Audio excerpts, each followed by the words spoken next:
Pero ¿qué es primero? Nos preguntábamos el miércoles pasado.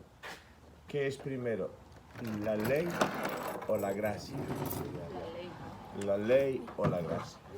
Yo le respondía que para empezar primero hablábamos de Cristo. Sí. Pero nosotros decíamos algo y es sobre lo cual deseamos volver en esta mañana. Nosotros deberíamos reconsiderar lo que por mucho tiempo hemos dicho, de que lo primero que deberíamos estudiar es la gracia y enseñar la gracia y compartir la gracia de Cristo. Hace muchos años ha venido desarrollándose un énfasis muy marcado en el tema de la gracia y ciertamente somos salvos por gracia.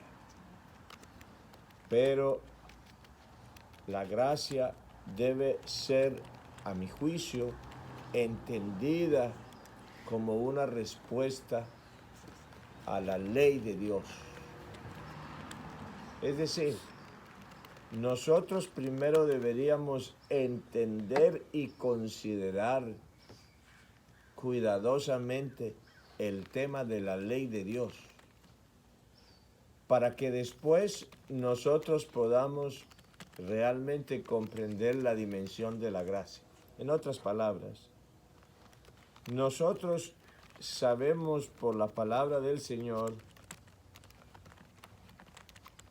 que el conocimiento del pecado es por la ley. Sin ley no hay conocimiento del pecado.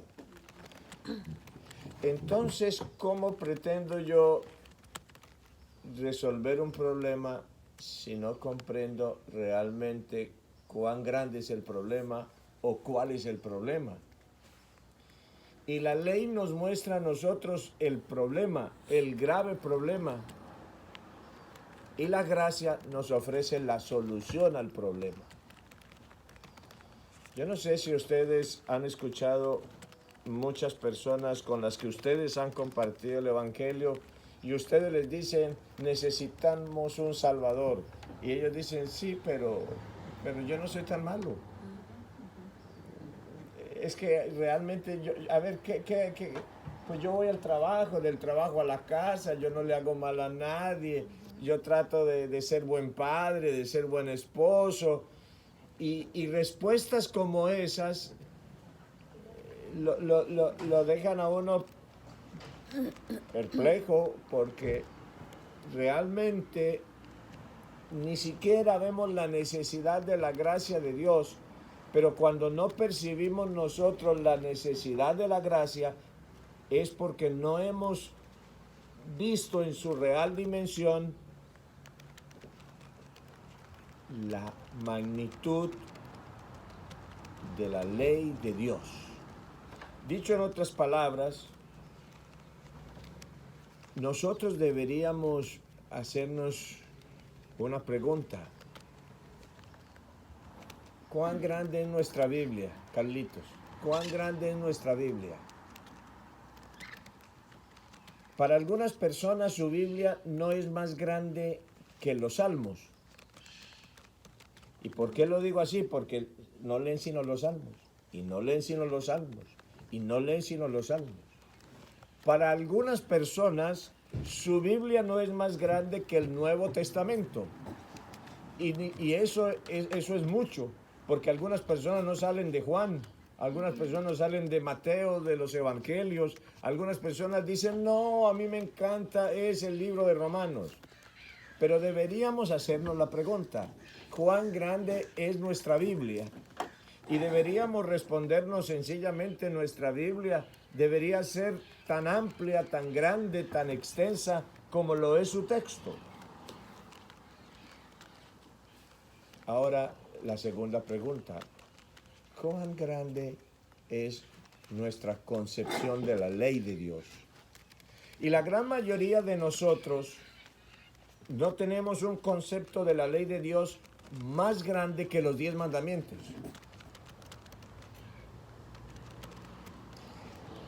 Pero la ley de Dios es toda la instrucción, toda la ordenanza, todos los preceptos, todos los mandatos que Dios estableció para nosotros. Algunos teólogos han establecido la siguiente cantidad de leyes en el Pentateuco, en el solo Pentateuco. ¿Cuántas, hermanos Granados? 613 leyes. 613 leyes.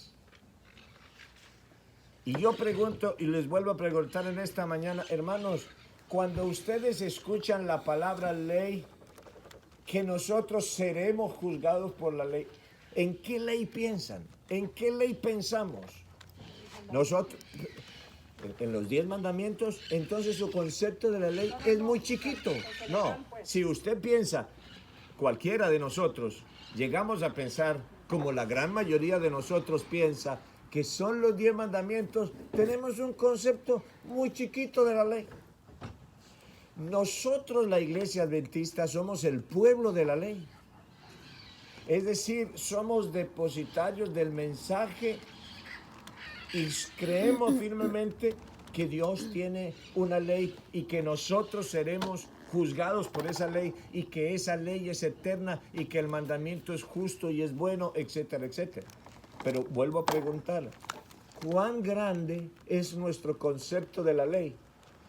Y es muy triste pensar en que para la gran mayoría de nosotros la ley solamente son 10 mandamientos. Repito, algunos teólogos han establecido que en solo Pentateuco, es decir, en los 5 primeros libros de la Biblia, hay 613 leyes que el Señor ha establecido para nosotros. Ahora, ¿cuál ha sido el gran mensaje que nosotros hemos asimilado? Bueno, todas esas leyes quedaron en la cruz del Calvario. Pero nosotros deberíamos pensar que en esa expresión de la ley de Dios, por lo menos encontramos 5 grandes grupos de leyes. Estaban las leyes ceremoniales o religiosas, estaban las leyes del universo, o sea, las leyes físicas, estaban las leyes de higiene y de salud, estaban las leyes generales y estaban las leyes civiles o de comportamiento. Y nosotros deberíamos pensar seriamente que vamos, como lo hemos entendido, a ser juzgados por la ley de Dios y que nuestra vida debería estar acorde con la ley de Dios. Nosotros hemos descansado sobre la misma, posiblemente, sobre la misma experiencia que descansaron los judíos. Ellos guardaron el sábado, guardaron los 10 mandamientos en una forma equivocada y consideraron que eso era todo y que no había que hacer nada más. Sin embargo, David, en el Salmo 1, el versículo 2, ¿qué dice el Salmo 1, 2?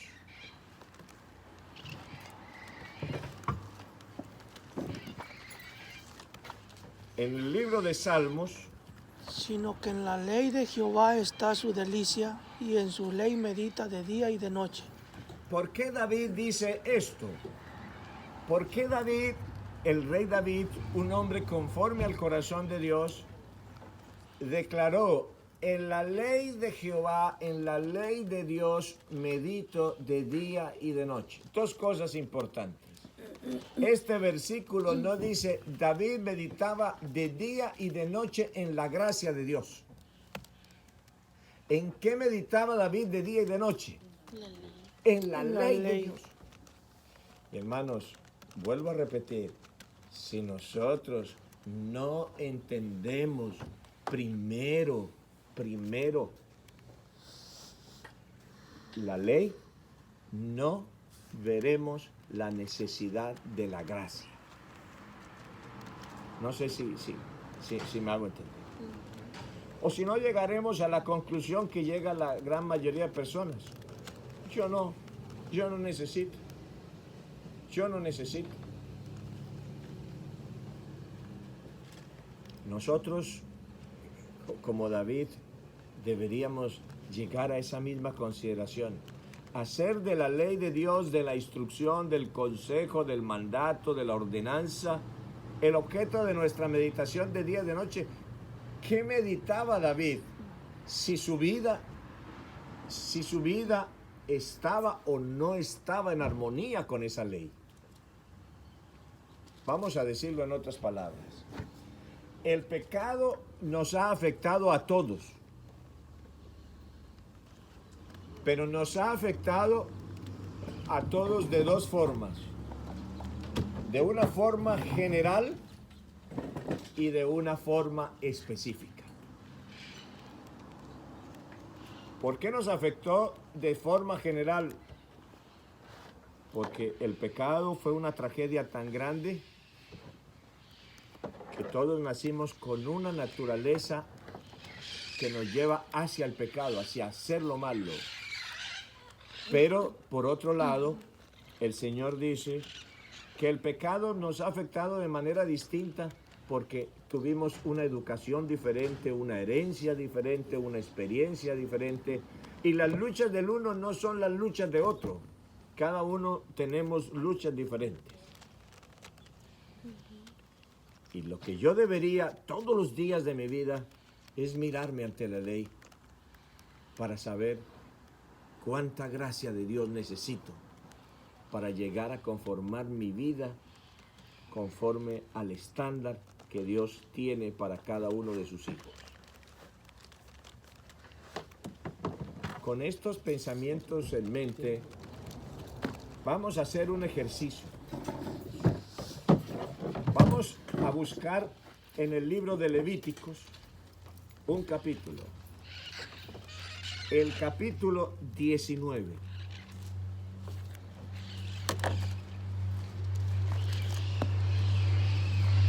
Libro de Levíticos, capítulo 19. Y vamos a buscar, podríamos leer muchos versículos, vamos a leer solamente 3 versículos o 4 versículos en esta mañana. Bienvenidos.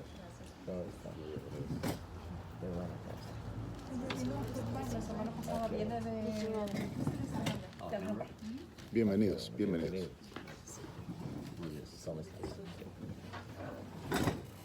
Entonces, hermanos, vamos a leer Levíticos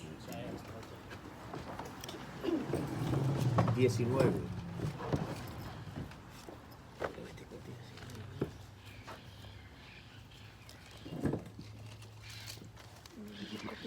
Y vamos a leer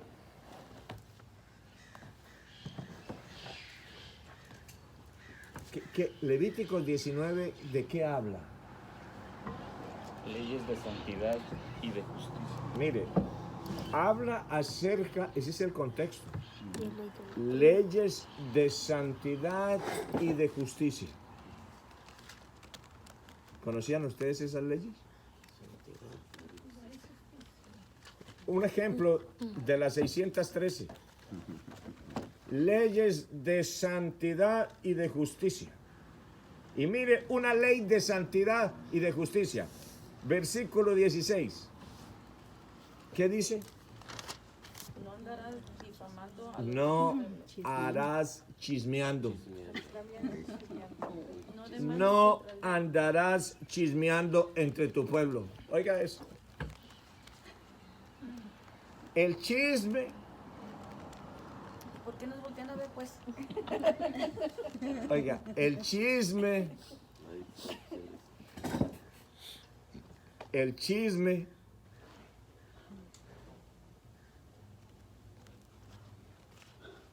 No, para nosotros, ¿qué es el chisme?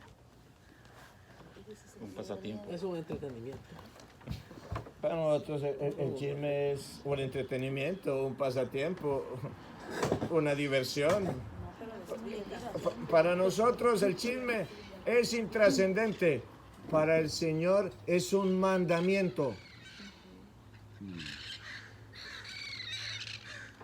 Y forma parte de una ley que se llama ley de santidad y de justicia.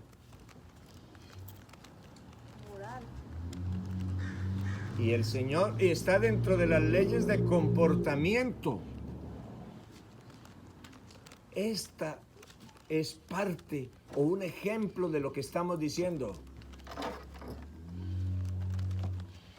Necesitamos tener una visión más amplia de la ley de Dios.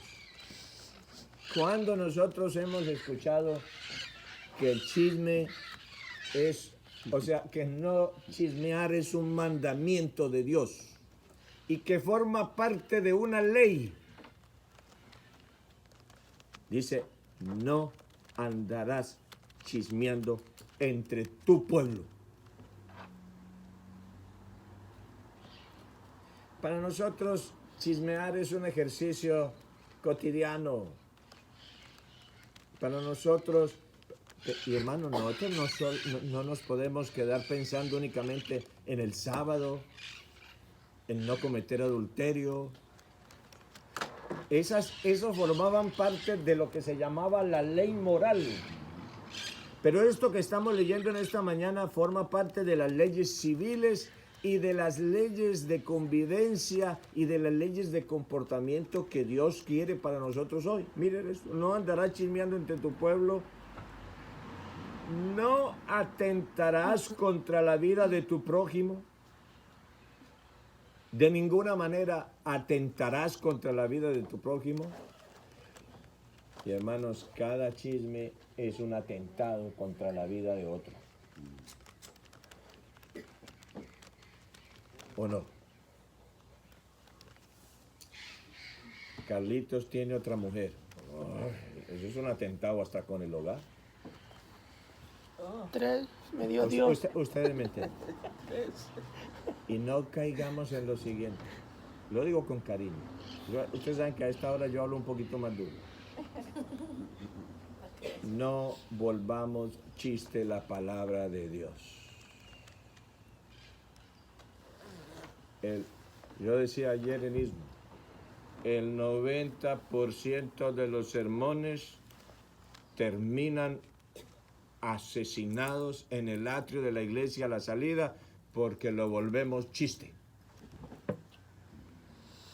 Y lo que se expuso durante 1 hora 45 minutos afuera con 2 chistes, yo acabo todo el sermón. Y lo reduzco a nada.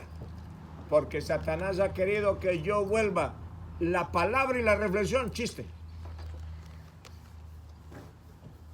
Y escuchamos un tema de la olla y volvemos la olla, salimos y ya la olla es un chiste. Echamos 2 o 3 chistes de la olla y ahí acabamos el tema. Tan fácil, tan fácil. Todo lo volvemos risa y chiste. Los más grandes mensajes, yo quedo asombrado. Cuando la gente se está despidiendo después de que uno termina de predicar, ya llevan el chiste listo. Y se despiden con el chiste. Me voy a lavar la olla, me voy a quemar la olla, me voy a ver qué hago con la olla. Oiga, y ya volvimos, ya lo volvimos un chiste. Cuando el Señor dice con temor y temblor. Y lo mismo esto, miren, no chismearás. Esto tiene que ser serio, porque nosotros vamos a ser juzgados por la palabra de Dios. Y el Señor dice, no andarás chismeando entre tu pueblo, no atentarás contra la vida de tu prójimo. Y repito, si yo digo, Carlitos tiene otra mujer, yo no estoy sencillamente, después digo, no, fue que me pareció, a mí me contaron, bueno, sí, discúlpenme, yo no estaba seguro, seguramente vi a alguien parecido. El Señor dice, cada vez que yo doy un chisme, atento contra la vida de otro hermano. Carlitos se cogió una plata estoy atentando, así lo vuelva chiste. El Señor lo dice claramente y forma parte de algo que se llama ley de santidad y de justicia. ¿Cuándo hablamos de esa ley? Luego dice, versículo 17, no aborrecerás a tu hermano en tu corazón. Pastor Cáceres tiene una frase que me gusta mucho, cuando él dice, un hermano le quedó una gotica de sangre en el ojo, ¿no? Entonces, hermano, usted me dijo algo que a mí no me gustó y me quedó una gotica de sangre ahí molestándome el ojo. El Señor dice, no aborrecerás a tu hermano.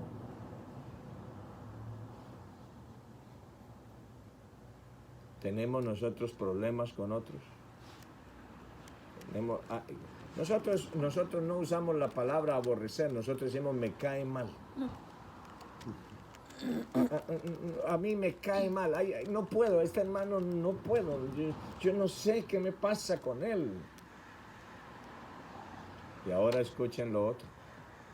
Reprenderás a tu prójimo para que no participes de su pecado. A ver, exacto. Más fácil es quedarse callado. Como dice algo, ¿para qué se metió con eso? Déjelo. Señor dice, como parte de la ley de santidad y de justicia, ese es su mandato. ¿Qué dice? He escogido los más fáciles. He escogido ustedes pueden leer, hay 613 mandatos. 613. Y uno puede descubrir, todo está reglamentado en la palabra del Señor. No hay nada que no esté reglamentado. El Señor dice, no, ¿cómo se dice? Reprenderás a tu prójimo para que no participe de su pecado. Hermanos, nosotros ya no reprendemos ni a los hijos. Ni a los hijos los reprendemos. Menos vamos a reprender, hermano. El hermano viene y me dice, mira hermano Navarro, yo veo que el hermano Lizardo esto, y esto y esto. Si usted me lo dice a mí, es chisme. Entonces yo le digo, hermano, vaya y hable con el hermano Lizardo. ¿Usted qué me responde? No, yo con él no me voy a meter en problemas. Yo mejor, si es así, me quedo Callado. El Señor dice, mire, mandamiento. En esto es que yo tengo que pensar día y noche. Reprenderás a tu prójimo. ¿Para qué? ¿Para qué? Para que no participes de su pecado. Es decir, que si yo veo a un hermano haciendo algo malo y yo no lo reprendo con amor en el Espíritu del Señor, yo participo de ese mismo pecado. ¿Creemos en eso o no creemos? Sí, porque eres cómplice. Ahora viene otro. No te vengarás ni guardarás rencor de los hijos de tu pueblo. No te vengarás.